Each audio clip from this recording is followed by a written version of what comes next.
Here's an actual Marvel Shoveler nozzle.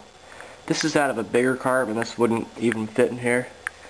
But this is a Marvel Shoveler, and the one that is supposed to be in this carburetor would actually have threads down here instead of up here, and the tube would be a little bit smaller diameter where my fingers are holding it.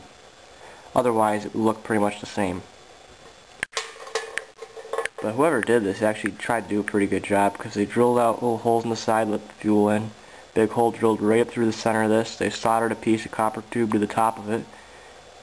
They really put some work into this. It's pretty cool. But that's one of the reasons why the engine would never run right. The other is because that main jet, which is at the very bottom of that tube, where this threads into, is screwed up. So, on to the tractor. And there's the tractor. No, I didn't just take the carburetor off and leave it there. I drove it there just a few minutes ago, actually. How did I do that if the carburetor's in the garage? Well, I built a carburetor for it.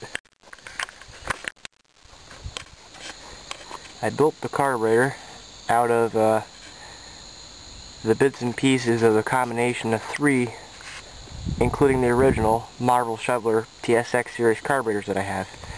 This carburetor is the only one I had equipped with an actual needle valve to control the main jet.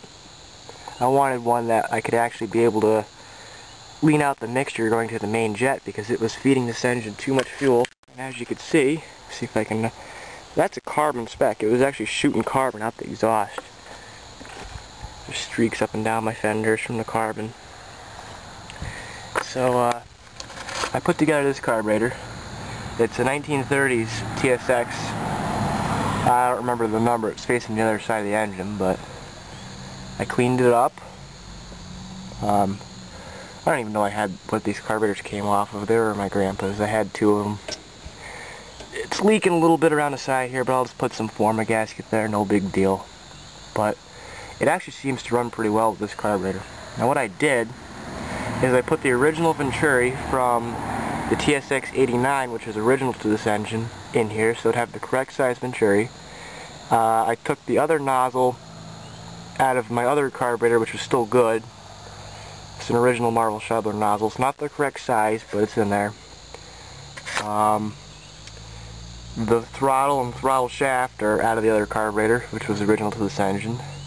The choke shaft is on the wrong side, unfortunately, so I just kind of had to run my choke wire around like that. It's supposed to be on the other side, but it still works. But otherwise, it actually runs a lot better than it was with my other carburetor, so I'm making headway right now. Not perfect yet, but it's getting there. I will demonstrate.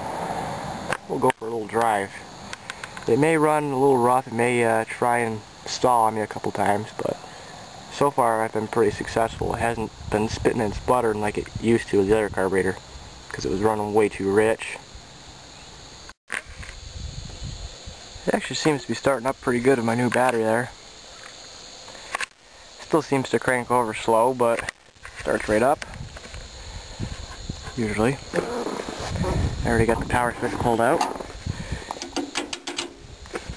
Just gotta push the black button. That's all it takes.